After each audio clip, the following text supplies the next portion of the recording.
Doctor గారు, గురక అనేది జబ్బా, దీనికి చికిత్స ఏంటి, కొంచెం వివరంగా తెలియజేయండి అని అడుగుతున్నారు. ఈ ప్రశ్నకు పల్మనాలజిస్ట్ డాక్టర్ గోపీకృష్ణ గారు సమాధానం అందిస్తారు. గురక అంటే పెద్దగా సౌండ్ రావడం రాత్రిపూట పడుకున్నప్పుడు. సో చాలామంది ఏమనుకుంటారు, గురక పెట్టేవాళ్ళు బాగా బ్రహ్మాండంగా నిద్రపోతున్నారు అని అనుకుంటారు. కానీ గురకలో 2 రకాలు ఉన్నాయి. సింపుల్ గురక, కాంప్లికేటెడ్ గురక అని. సింపుల్ గురక అంటే ఈ ముక్కుకు సంబంధించిన రంధ్రాల్లో కొద్ది కండలాగా పెరిగి అడ్డం పడి గురక రావడం అనేది తరచుగా మనం చూస్తుంటాం. ఎస్పెషల్లీ చిన్నపిల్లలు ఎక్కువ చూస్తుంటాం. దానికి సంబంధించి కొన్ని చిన్న స్ప్రేలు, టాబ్లెట్లు వాడుకుంటే తగ్గిపోతుందండి.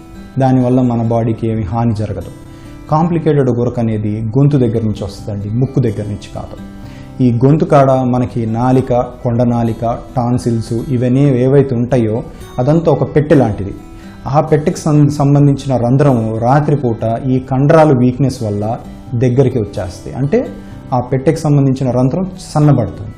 ఈ సన్నబడడం వల్ల ఈ నాలిక, కొండనాలిక మనం గట్టిగా గాలి పీలవడం వల్ల వైబ్రేషన్ వస్తూ ఉంటాయి. ఈ వైబ్రేషన్ని మనం గురక అంటాం. ఓన్లీ సౌండ్ ఉంటే ఇప్పుడు కూడా మనకి ఇబ్బంది లేదు. కానీ దాంట్లో ఒక డేంజర్ ఉంది. ఈ గురక పెట్టి కాసేపు ఆగాక గురక స్లో అవ్వడం, ఆపేయడం లాంటిది జరుగుతుంది.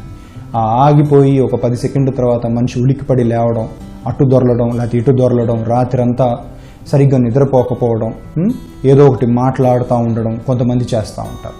ఇది డేంజరస్ గురక అండి. దీన్ని మేము అబ్స్ట్రక్టివ్ స్లీప్ యాప్నియా సిండ్రోమ్ అంటామండి. అంటే గాలికి సంబంధించిన అబ్స్ట్రక్షన్ అంటే అడ్డం పడడం, దానివల్ల గాలి పీల్చుకోవడం ఆగిపోవడం, ఆ గాలి పీల్చుకోవడం ఆగిపోవడం వల్ల ఆక్సిజన్ ఏదైతే ప్రాణవాయువు ఉందో అది ఊపిరితిత్తులకు అందకపోవడం, అక్కడి నుంచి బ్రెయిన్కి కానీ హార్ట్కి కానీ వెళ్ళకపోవడం వల్ల తరచుగా మేము ఎక్కువ శాతం మంది ఇట్లా గురక పెట్టే వాళ్ళల్లో షుగర్ ఎక్కువ చూస్తాం.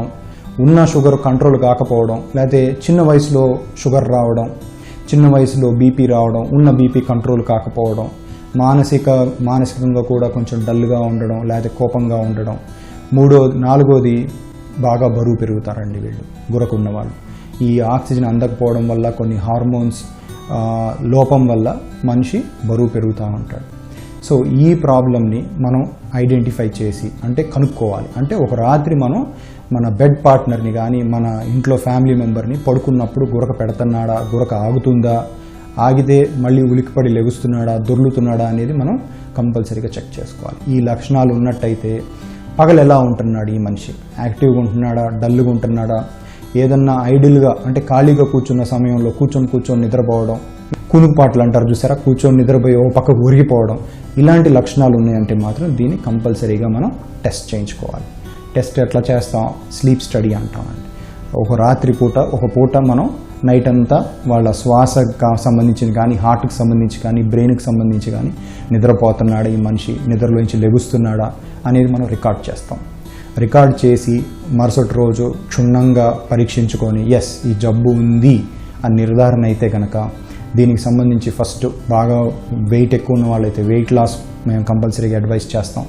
రెండోది దీనికి సంబంధించి ట్రీట్మెంటు మెయిన్గా ఒక మెషిన్ పెట్టుకొని మనం రోజు రాత్రిపూట పడుకోవాల్సి వస్తుంది. దాన్ని మనం CPAP అంటామండి, కంటిన్యూస్ పాజిటివ్ ఎయిర్వే ప్రెషర్. ఈ మెషిన్ పెట్టుకోవడం వల్ల గురక అనేది ఉండదు. రెండోది ఆక్సిజన్ ఊపిరితిత్తులకి కరెక్ట్గా అందుతుంది. దాని నుంచి బాడీలో అన్ని అవయవాలు సక్రమంగా పనిచేయడం వల్ల వాళ్ళకి ఈ బీపీ, షుగరు, హార్ట్ ప్రాబ్లమ్స్ అన్నీ అరికట్టవచ్చండి. అండ్ అది లైఫ్ టైం వాడాలి.